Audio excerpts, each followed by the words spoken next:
辉宝竟然又对着宋爷爷翻白眼。艾女士看不下去，终于决定重拳出击。还记得宋爷爷上次唠唠叨叨，把睡眼朦胧的辉宝还够呛，忍无可忍的他直接赏给爷爷一个白眼。难道宋爷爷这次又对孙女啰嗦了？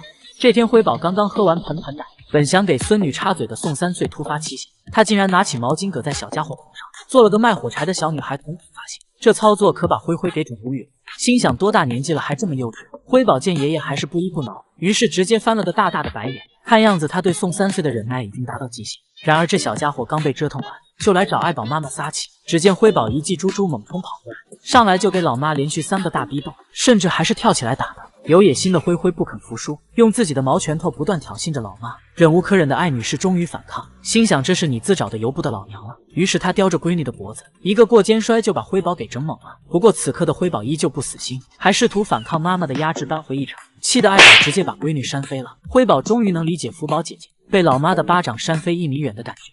可怜的辉宝上午被爷爷唠叨，下午还得被老妈胖揍，这让他本就受伤的小心灵雪上加霜。于是辉宝为挽回自己的雄面，竟朝着家里最好欺负的那个下手。只见他刚逃脱妈妈的制裁，就冲向吃瓜熊瑞宝，直接下口咬住姐姐的熊皮大衣，疼得对方都发出了狗叫声。此时的瑞宝心想，你受委屈别来欺负我呀。然而这还只是灰灰调皮的开始，这小家伙趁着老妈不在，没一会就仗着体重优势压制姐姐，把弱小的瑞宝压得动弹不得。连盛熙阿姨都看不下去，忍不住劝告：你呀，我一天就，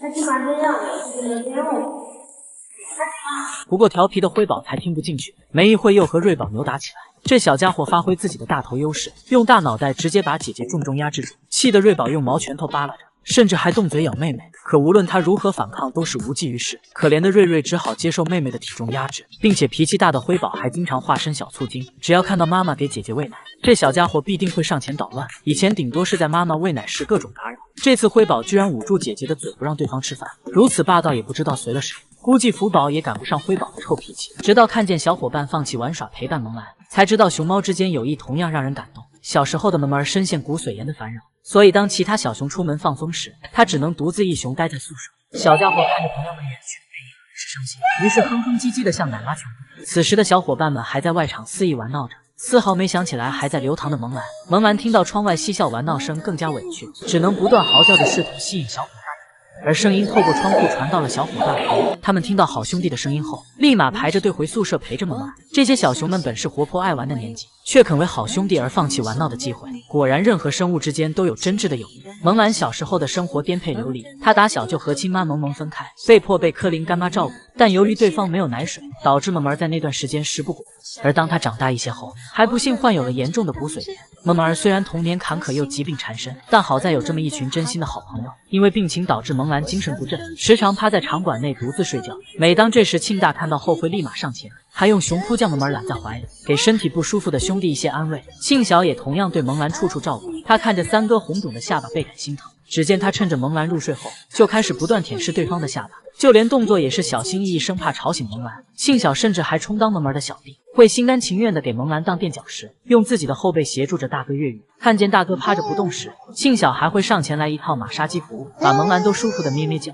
当萌兰打架被他小团子胖揍后，小家伙独自蜷缩在角落哭泣，而小伙伴司汤圆看到后赶忙安慰。只见他慢慢转向头，直接靠在三哥身上，又伸出自己的小手搭在后背，学着妈妈的样子轻轻拍着好兄弟。而萌兰也用自己的方式回馈着小伙伴的暖心陪伴。当梅奶奶妈想抱走庆小检查身体时，萌兰会立马叫来庆大。只见俩熊正在合力救出小弟，他们用力拽着庆小，死活不肯放手。长久的相伴也让他们感情深厚。萌儿会因为想念小伙伴半夜难眠，他甚至还要越狱钻赶去找庆大。萌兰使出吃奶的力气，对面的庆大也在助力好兄弟。在俩熊天衣无缝的合伙作案下，小家伙终于能和庆大一起入睡。虽然萌兰和小伙伴已经分开，但相信他们一定都在思念着彼此。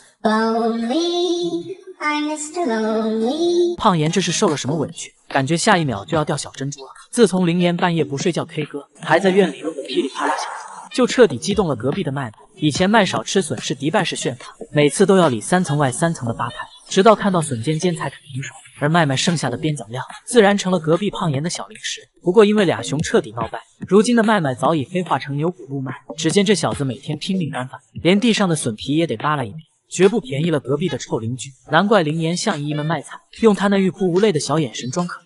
原来是因为吃不到麦麦的剩饭。作为熊猫圈一对相爱相杀的邻居，他们俩少不了打打闹闹、争相抢戏。爱整活的严馆长动不动就向两脚兽们展示武技，就连双脚站立华尔兹也是不在话下。此时的麦麦还在小窗口偷看，心想一天天的瞧你那损色，气不过的他直接向胖岩发起邀请，俩熊直接来了场武王争霸赛。麦麦为引起姨姨们注意，疯狂扭屁股，不甘示弱的灵岩发挥聪明才智，竟站在小板凳上舞动身姿。然而这还不能满足他们，灵岩和麦麦又隔着玻璃 battle 起来。看来这俩熊都想夺得武王的称号，并且兄弟俩为了吸引游客注意，简直煞费苦心。灵岩在这边忙着表演倒栽葱，不甘示弱的麦麦看到后来了个倒挂金钩，只能说游客买的门票太值了。不过在整活方面，往往都是灵岩略胜一筹，毕竟他可是熊猫圈的第一显眼包。这小子不仅经常化身售货员，推着小车四处贩卖零食，还能在外场靠整活逗乐粉丝们。只见灵岩将玩具放在秋千，对自己体重没数的他竟然也翻上去，还不忘摸摸小马头安慰一下，这样子像极了母猫带崽。并且灵岩还精通杂技，能稳稳当当站在轮胎上表演金鸡独立，估计萌兰看到都得拍手叫好。而麦麦深知在整活方面自己不是灵岩那小子的对手，于是又走起卖萌的路子，连打哈欠都是奶凶的样子，甚至还吐着小舌头装可爱。只能说麦麦是懂得利用美貌的。这件事被灵岩得知后暴跳如雷，心想不就是卖萌吗？我也会。胖岩趁着出外场的时候，一股脑爬到树上欣赏风景，还翘着小折折和自己的影子玩，不知道的还以为他在打牌。如此软萌的样子让姨姨们无法自拔。俗话说远亲不如近邻，真想知道这俩熊什么时候能和好。